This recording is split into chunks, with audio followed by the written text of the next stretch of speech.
오늘 우리는 가정의 달을 시작하면서 어린이 주일을 맞이하게 됐습니다. 하나님께서 맡겨주신 어린 자녀들을 선한 청지에서 잘 양육해야 되는데 사실 돌이켜보면 늘 부모로서 부족함을 느끼지 않을 수가 없어요. 그런데 오늘 본문 가운데 아비멜렉과 나오미의 가정이 바로 그런 자녀의 영적 양육에 실패한 모습을 우리에게 보여주고 있습니다. 이 불행하고 고통스러웠던 가정을 통해서 우리가 벌써 마지막 때 우리에게 맡겨진 자녀들을 어떻게 새롭게 영적으로 양육해야 할 것인가, 이 시간도 들려주시는 하나님의 음성을 다 함께 들을 수 있길 바랍니다. 먼저 본문 1절 말씀 다 같이 읽겠습니다. 사사들이 치리하던 때 그 땅에 흉년이 드니라. 유다 베들레헴의 한 사람이 그의 아내와 두 아들을 데리고 모압 지방에 가서 거류하였는데. 아멘. 여기 사사 시대라고 하는 것은 사사, 즉 재판관들이 이스라엘을 통치하던 시대였어요. 주전 1380년부터 1050년에 이르는 300년에 걸친 그런 시대였습니다. 그때 흉년이 이스라엘 땅에 임하게 된 거예요. 그러자 유다 땅 베들레헴에 살던 한 남편이 사랑하는 아내와 두 아들을 데리고 모압 지방으로 떠나게 되었다는 것입니다. 여러분, 우리가 여기서 주목해야 할 단어가 있어요. 그것은 이 부부가 베들레헴에 살고 있었다는 거예요. 베들레헴이 어떤 곳입니까? 유다 땅 작은 고을이지만 그 이름만은 우리에게 주는 영적인 의미가 깊은 곳입니다. 왜냐하면 베스는 이 집이란 뜻이고 레헴은 떡이란 뜻, 떡집인 이 베들레헴입니다. 다른 어떤 마을보다도 먹을 양식은 풍요로웠던 그 베들레헴에도 흉년이 찾아온 것입니다. 그런데 이 흉년을 맞이한 신앙의 가정이 그 유대 땅이라든가 북쪽 이스라엘에 그래도 좀 비옥한 것으로 잠시 식량을 구하러 떠났으면 좋았을 텐데 왜 하필이면 모압 지방으로 갔느냐 하는 것입니다. 여러분, 모압 지방이 어떤 곳입니까? 지난날 믿음의 조상 아브라함의 육적인 조카인 롯이 그들의 육신적으로 보이는 이 에덴 동산과 같은 소돔과 고모라 땅에 갔다가 하나님의 심판을 받게 되고 그것을 급히 피해서 나오는 가운데 롯과 두 딸이 살아남았는데 그들이 구원받은 것만 해도 하나님께 감사하고 감격하면서 새로운 믿음의 결단의 삶을 살아야 했을 텐데요, 밤중에 술이 거나기 취해서 큰 딸하고 관계하고 둘째 딸하고 관계를 했는데 큰 딸하고 관계에서 난 아들이 바로 모압이었던 것입니다. 그리고 그 후손이 모압 족속이고요, 그 후손들이 머물러 살던 지방이 모압 지방이에요. 다시 말하면 육적인 이방 땅과 같은 곳을 찾아갔다는 것이 바로 그들의 실패의 근본적인 원인이 되고 자녀 양육까지 무너져버리고 만 것입니다. 우리가 인생 살다 보면 믿음으로 살려고 하는데도 갖가지 가정의 불행이 터집니다. 또 건강도 무너집니다. 경제적인 큰 손실도 당합니다. 앞이 캄캄한 절망적인 상황들이 얼마나 많냐는 거죠. 그때 우리는 십자가 붙잡고 믿음으로 일어서야 하는 것입니다. 무엇보다도 금식하면서 부르짖고요, 동에 잡아가면서 매어달리고요, 서울하면서 믿음으로 결단하며 일어서야 하는 것입니다. 그런데 대부분의 교인들을 보면 그때 평소에 쌓아놓았던 불평불만 다 쏟아붓습니다. 그리고 낙심하고 절망하며 불신자와 다를 게 아무것도 없어요. 더 나아가 심지어 가정이나 교회까지 떠나는 사람들이 얼마나 많아요. 이미 그들은 물을 떠난 물고기와 같은 인생이 되어버리고 마는 거예요. 그래서 우리 인생에 고난이 닥칠 때 어떻게 이것을 이겨내야 할 것인가, 야고보서 1장 2절에 4절에 잘 말씀하고 있어요. 내 형제들아, 너희가 여러 가지 시험을 당하거든 온전히 기쁘게 여기라. 여러분, 여러 가지 시험이란 단어가요, trials of many kinds라고 기록하고 있어요. 수많은 시련을 당한다 할지라도 그것을 기쁘게 여기라. 이 consider it pure joy, 온전한 기쁨으로 여기라는 거예요. 왜냐하면 이는 너희 믿음의 시련이 인내를 만들어낸 줄 너희가 알미라. 인내를 온전히 이루라. 이는 너희로 온전하고 구비하여 조금도 부족함이 없게 하려 하심이라. 아멘. 다시 말하면 우리가 이 고난 속에서 인내하고 있으면요, 주님께서 연단하셔가지고요, 정금 같은 믿음으로 나오기시고 궁극적으로 하나님께서 예비하신 온전하고 구비하여 조금도 부족함이 없도록 채워주시려고 하기 때문입니다. 그래서 우리가 어떤 고난을 당하든지 먼저 십자가의 주님 바라보고요, 십자가 붙잡고요, 끝까지 부르짖으면서 이 고난의 세월을 인내하며 이겨내야 하는 것입니다. 대부분의 사람들의 신앙이요, 어디서 드러나냐면요, 그 사람이 고난이 닥쳤을 때 보면은 그 사람이 어떤 믿음을 가졌는가를 알게 돼요. 순탄하고 형통할 때 다 예수 잘 믿어요. 근데 고난 딱 닥쳐보면 그 사람이 어떤 믿음으로 일어났는가 하는 거 보면, 아, 그 사람이 정금 같은 참 믿음 가졌구나, 아니면은 남비와 같은 잠깐 끓다가 마는 그런 신앙 가졌구나 하는 것을 발견하게 돼요. 한 아버지가 사업에 부도를 당했어요. 그래가지고 너무 충격을 받고 살 소망이 끊어져가지고 집사님인데도 술집에 술이 크라시고 들어와. 그 소식을 들은 어머니 권사님이 기다리고 있다가 남편을 향해 하는 말이, 벌써 당신 망할 줄 알았어. 지금까지 안 망한 것도 기적이지 무슨 놈의 사업을 그따위로 하다가 그 꼴이 돼요 하면서 쏟아부어요. 어디서 많이 듣던 소리요. 그렇죠. 남편이 그냥 이 불난데 기름을 끼얹는 것 같아요. 확 열이 받쳐가지고, 당신 뭐라고 그랬어? 쏟아부어. 그러면서 하는 말이, 당신 아버지는 옛날에 사업 안 말아먹었어? 거기서 왜 처가가 튀어나오냐 이 말이요. 그러니까 이 부인 권사지만은 그때는 주님도 눈에 안 보여요. 막 달려들어서 대판 싸우는 것을 자식들이 보면서 무엇을 배울 수 있겠어요? 아, 인생의 고난이 닥치면 저렇게 술이 취하고 와서 폭력을 쓰고 가정을 뒤엎는 거구나. 자식들도 인생 살아가면서 고난 닥치면 똑같이 해버려요. 그런데 신앙의 아버지 장로님은 달랐어요. 그 엄청난 사업이 무너진 가운데서 가족들이 너무 미안해서 집에 들어오지 못하고 밤 12시가 돼서 가족들이 잠들 시간까지 동네를 돌면서 눈물을 흘리면서 참여하는 거예요. 그러더니 밤늦게 들어왔는데 어머니 권사님과 자식들이 다 깨어있는 거예요. 여보, 어디 갔다가 이제 왔어요. 당신 소식 다 들었어요. 그러나 당신만 건강하면 돼요. 우리 믿음이 있잖아요. 욥도 다 망해서 갑절의 축복 회복됐잖아요. 여보, 당신만 마음 흔들리지 않고 몸 상하지 않으면 우리는 다시 시작할 수 있어요. 그 사랑의 권사님의 말 앞에 남편이 눈물을 쏟으면서 통곡을 하는 거예요. 그리고 잠시 후에 부모님이 어디로 가버렸어요. 보니까 아버지는 골방에 엎드려서 눈물 흘려 기도하고 있고, 어머니는 치유하는 교회 성전에 가서 기도했다 하나요? 그것을 보면서 자식들이 무엇을 느낄 수 있겠어요?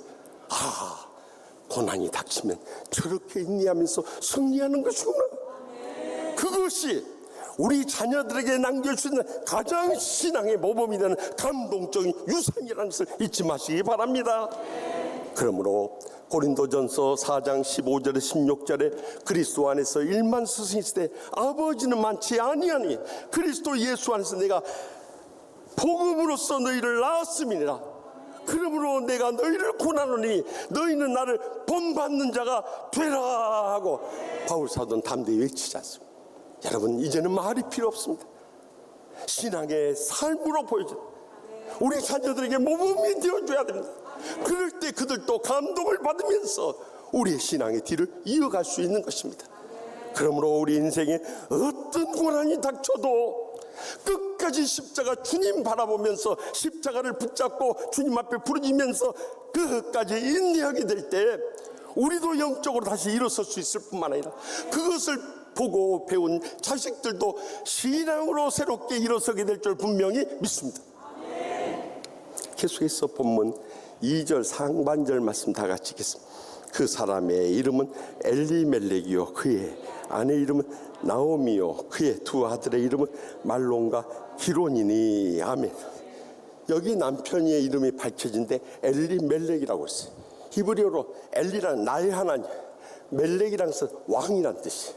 다시 말하면 나의 하나님은 왕이십니다 하고 신앙을 고백하는 아주 훌륭한 이름이에요. 그의 삶 가운데서 나의 하나님은 왕입니다 하고 살아간다면 여러분들 성령님이 살아 역사하여 주시고 인도하여 주시고 영광 거두시지 않겠어요? 이 남편의 따르는 아내의 이름은 나오미, 히브리어로 노미라고 하는데 기쁨, 희락이란 뜻이에요.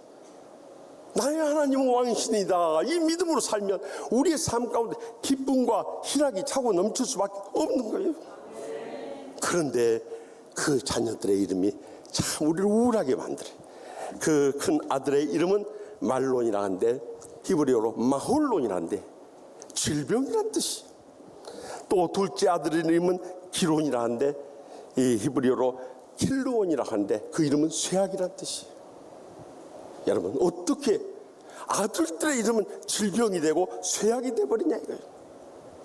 부모님이 이 베들레헴을 지키지 못하고 모압 지방으로 나가게 될 때 그들의 거룩함이 무너지게 되니까 자식들이 질병에 걸리고 쇠약해져 가지고 결국에 죽음에 이르는 비극이 이 가정에서 터져 나오게 되었다는 것을 영적으로 우리에게 깨우쳐 주는 것을 깨닫지 않습니까?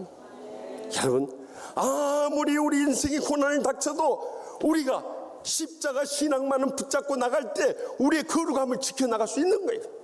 그래서 레위기 19장 2절 말씀을 인용해서 베드로전서 1장 16절에 기록되었을 때 내가 거룩하니 너희도 거룩할지어다 하고 명령하고 계신 거예요. 우리가 세상 사람들과 구별돼서 거룩한 삶을 살지 않으면 교회 안에서 이런 신앙 무슨 의미가 있겠어요?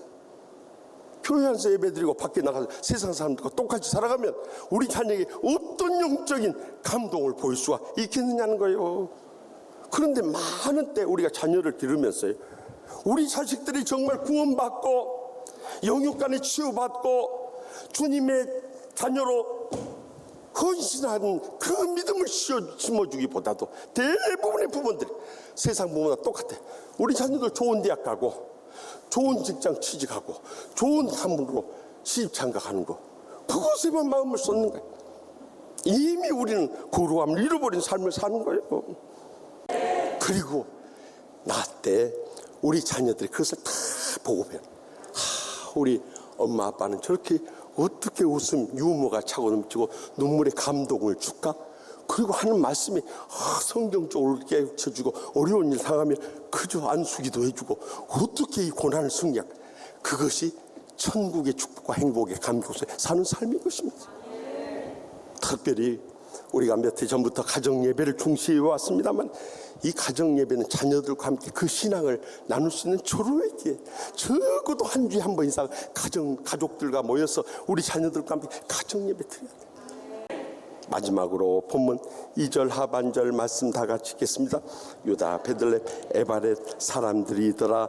그들이 모압 지방에 들어가서 거기 살더니. 아멘.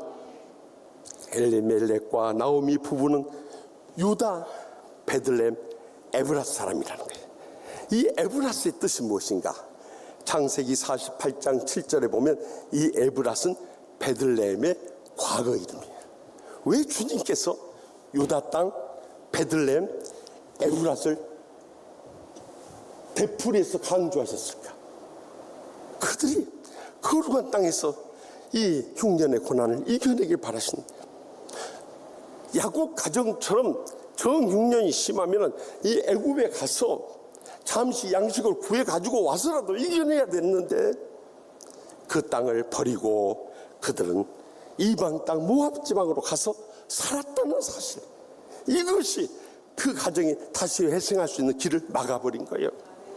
여러분, 우리가 아무리 불행하고 고통스러워도 우리가 거룩한 땅 하나님의 성전을 떠나서는 안 되는 거예요. 그런데 많은 사람이 죄악 세상에 빠져가지고 거기서 못 나오게 되니까 거기서부터 다 무너져 버려. 결국 거기서 사랑하는 남편 엘리멜렉을 잃고 맙니다. 그러니 이제 나오미와 그 두 아를 데리고 살 길이 망망해요. 그래서 두 아들 말론과 기론을 그 모함 여인들하고 결혼을 시킵니다. 그런데 그렇게 해서 살 줄 알았지만은 결국 그토록 기대했던 말론과 기론까지도 그곳에서 세상을 떠나고 말아요. 결국 나오미는 다 잃어버리고 만 거예요. 요즘에요, 수요 밤이나 금요 심야 기도회 때, 지난 금요 심야 때도 30대 40대 우리 젊은 집사님들이 자녀들까지 데리고 오는 거예요. 그리고 그들이 앉아서 증거되는 하나님 말씀에 아멘 아멘 하고 대답하고, 찬송도 얼마나 큰 소리로 부르고요, 동성 기도할 때도 그들도 막 슈박슈박슈박 하면 막 부르짖는데요. 야, 저의 어린 시절이 떠오른 거예요. 약 60년 전에 저 어렸을 때 장로님이신 저희 아버지가 그랬어요. 의씨가, 네가 복 받는 길은 성전에 열심히 나서 예배에 빠지지 말아라. 예배 나가면 틀림없이 하나님 너를 복을 주시거든요. 저는 처음에는 복 받으러 교회 나왔어요. 나중에 십자가의 사랑을 20살 때 체험하고 나서는 그 사랑에 감격하면서 교회에 평생 나오게 된 거예요. 그리고 우리 아버지가 그 하셨던 또 한마디의 말씀은, 의씨가 어려울 때 하나님 앞에 엎드려 기도해라. 저는요, 44년 목회 오면서 앞이 캄캄한 절망 가운데 있을 때 아버지 그 말씀 떠올렸어요. 아무리 기도해도 응답 없으면 하나님 앞에 금식하면서라도 매어달렸어요. 그랬더니 이제는 64년의 세월이 지난 지금 이렇게 은혜 받고 축복 누린 행복한 목사가 되어버렸어요. 그래서 저는 지난 금요일날 애들이 막 아멘하고 막 찬양하고 그 부르짖는 그 기도의 모습을 보면서 저것들이 50년 60년 지나면 내 마음 알 것이다, 그 생각이 들어서 눈물이 나서 그 사진을 찍어놨던 거예요. 여러분, 틀림없습니다. 이제는 죄악 세상에 더 이상 빠져서는 안 돼요. 우리가 정말 일하느라고 교회 못 나오고 아파서 누워 계시느라고 나올 수 없는 입장에 있으면 주님도 다 이해하십니다.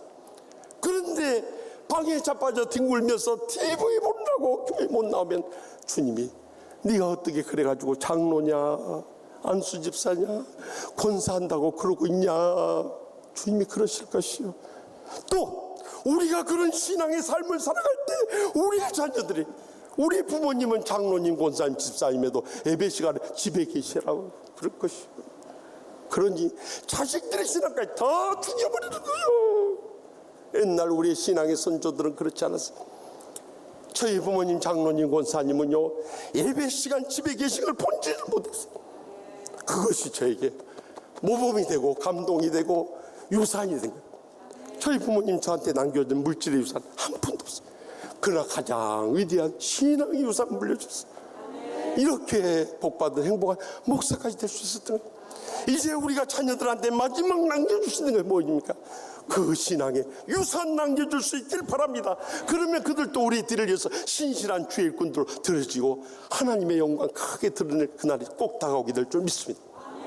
여러분, 우리가 부모로서 아무리 자녀들 잘 기르려고 해도 자식들이 곁길로 나갈 때 그보다 불행하고 고통스러운 일이 없어요. 그때 우리는 주님 앞에 엎드렸나요? 우리가 부모로서 과연 얼마나 신앙의 모범이 되고 감동이 되고 그들을 영적으로 양육했는가 돌이켜봐야 돼요. 저는요, 요즘에 심야 기도 끝나고 집에 돌아가서 보는 프로그램 가운데 TV조선에서 하는 우리 이혼했어요 라는 프로그램을 보면서 많은 걸 목사로서 느낍니다. 그 중에 전 유키스 그룹의 싱어였던 일라이와 레이싱 카 모델인 지연수가 11살의 연상의 여인하고 결혼하게 돼서 부모님 극렬히 반대했어요. 그런데 결혼 6년 만에 결국 이혼하고 말았어요.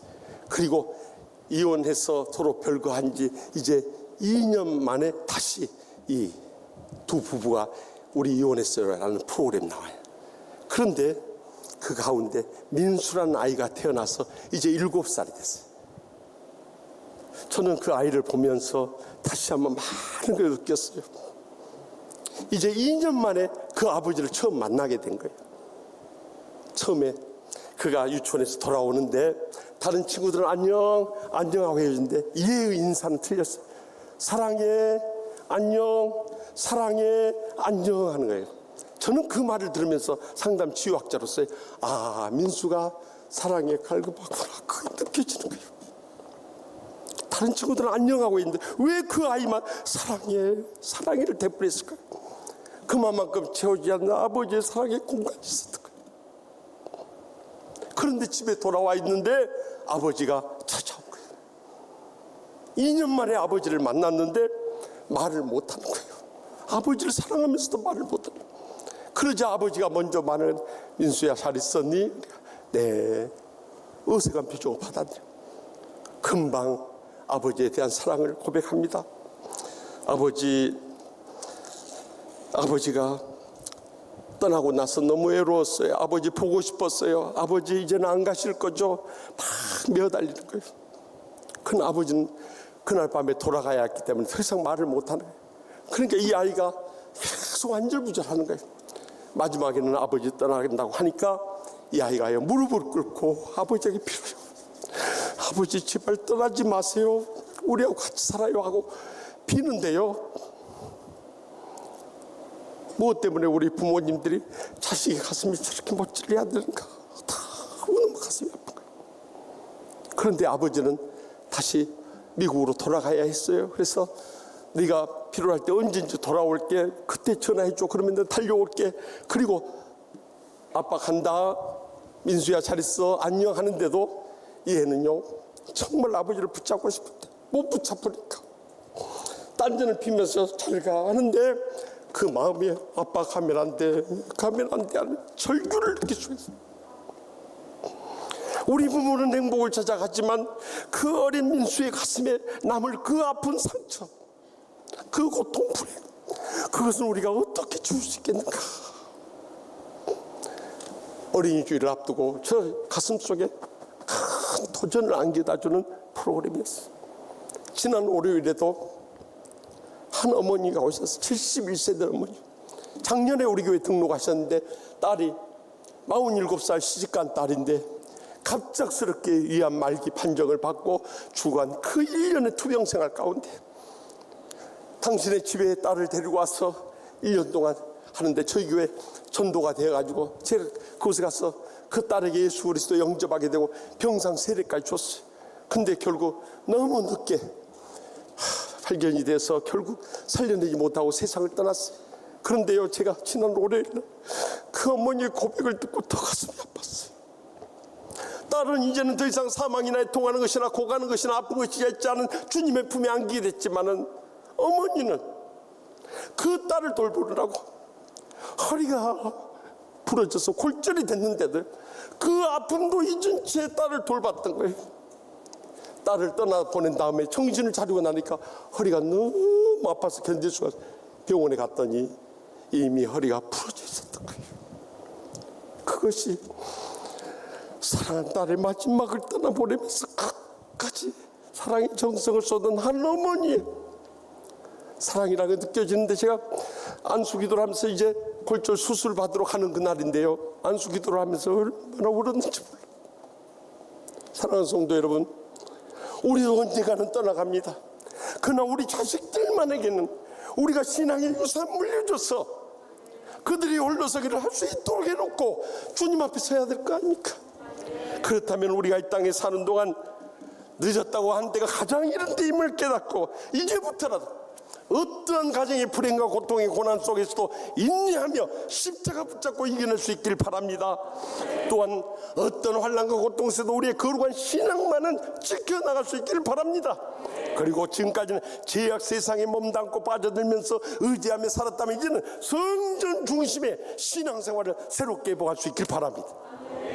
그래야 할 때 우리 자녀들도 우리의 뒤를 이어서 신실한 주의꾼들로 서게 되고 주님 앞에 서게 되는 날 잘할도다 착하고 충성된 종하는 칭찬과 영광과 존귀를 누릴 그날이 꼭 다가오게 될 줄 믿습니다.